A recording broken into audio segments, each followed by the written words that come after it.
Are you finding peace in God's plan, or are you just angry about what God is doing in the world and in your life? Probing question today. Welcome to the Daily Devo. I am Vince Miller. This week we are in 1 Samuel chapter 20. I've titled this chapter Friendship and Loyalty in Your Adversity. So in yesterday's devotional, David and Jonathan build this battle-ready plan to test Saul, that is King Saul's demeanor toward David. Today, we're going to see how that plan's going to work out, how Saul is going to respond to Jonathan's secret plan in verses 24 through 34. I'm going to read and give some color commentary today. By the way, if you're following along, notice I'll take some breaks.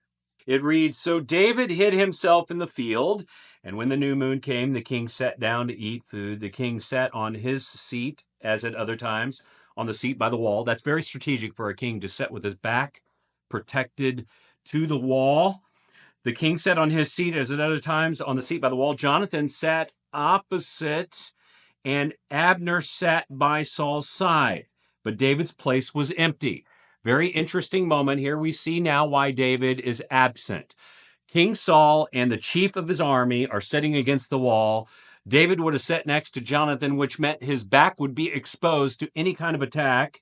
So obviously, David is pretty scared for his life in this moment. Yet Saul did not say anything that day, for he thought something has happened to him. He is not clean. Surely he is not clean.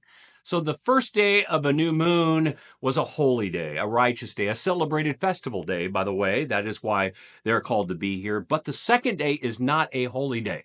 Therefore, you did not have to be clean to be present on the second of the third or 3 days. Then it reads, "But on the second day, the day after the new moon, David's place was empty. And Saul said to Jonathan, his son, 'Why has not the son of Jesse?'" Notice how King Saul refers to David here. He calls him the son of Jesse, which is his given name. You know, that meaningless son of Jesse from Bethlehem. He doesn't refer to him as one of his lead warriors, as his son-in-law. It's the son of Jesse. "Why has not the son of Jesse come to the meal, either yesterday or today?" Jonathan answered Saul, "David earnestly asked leave of me to go to Bethlehem. He said, 'Let me go, for our clan holds a sacrifice in the city. My brother has commanded me to be there. So now if I have found favor in your eyes, let me get away and see my brothers. For this reason, he has not come to the king's table.'" So he offers the planned excuse. Then Saul's anger was kindled against Jonathan, and he said to him, "You son of a..." And you can just fill in the blanks here with actual text, not your own idea of what he said. "You son of a perverse, rebellious woman. Do I not know that you have chosen the son of Jesse," there that name is again, "to your own shame and to the shame of your mother's nakedness?" In other words, you have left us exposed before the man who wants to take the throne. "For as long as the son of Jesse lives on the earth, neither you nor your kingdom shall be established." Now, it is clear as day that Saul understands that David is a threat to the throne and a threat to his son as well. "Therefore, send and bring him to me, for he shall surely die." Now we know that he planned to kill him at the table. Then Jonathan answered Saul, his father, "Why should he be put to death? What has he done?" But Saul hurled his spear at him to strike him. So now I think we understand Saul's intent. It is to kill everybody, essentially even his own son, anybody who would commit treason against him. So Jonathan knew that his father was determined to put David to death. Obviously, I think he gets the message now. And Jonathan rose from the table in fierce anger. See, he's angry now.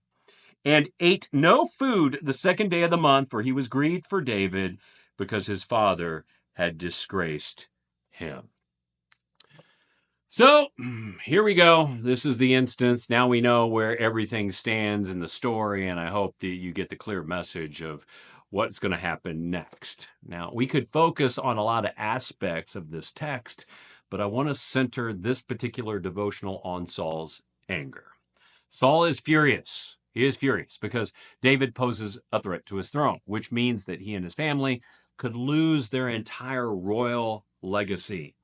In transitions like this, an entire lineage would often be wiped out from the earth because they often threatened the new king and his family and his lineage. And Jonathan knew this, which is exactly why he made that secret covenant he made with David in yesterday's text. Now, Saul's anger has slowly been brewing against David for a really long time. His jealousy is now so outraged that he can no longer see God's plan, and it has clouded his vision of what God is trying to do. Now, Jonathan can see God's plan. Therefore, he is at peace with handing the throne to David, as we saw in yesterday's text. As Saul, he can only see his own plan, and it's pretty evident here. He has planned to kill David at this meal and remove him as a future threat to his kingdom, because you see now, it's Saul's kingdom, not God's kingdom. Saul's anger has become so unjust and violent that it adversely affects his own family. He rejects God's plan. He acts in violence toward an innocent man, that's David, name calls his own son, shames his lineage, and embarrasses himself before key leaders in the kingdom. And why? Why? For this reason, Saul refuses to accept God's plan and deal with his insecurities as a man, leader, husband, and father. You know, great men are courageous enough to deal with their personal insecurities. You know, if you're angry today, even a tiny bit, just stop and ask yourself why. Be courageous. Be more courageous than you are at present. Ask the question of yourself and accept the circumstances before you as God's divine plan. Then address those deep insecurities lying right underneath the surface, underneath and behind your anger, before you end up acting unjustly and hurting people around you that you love.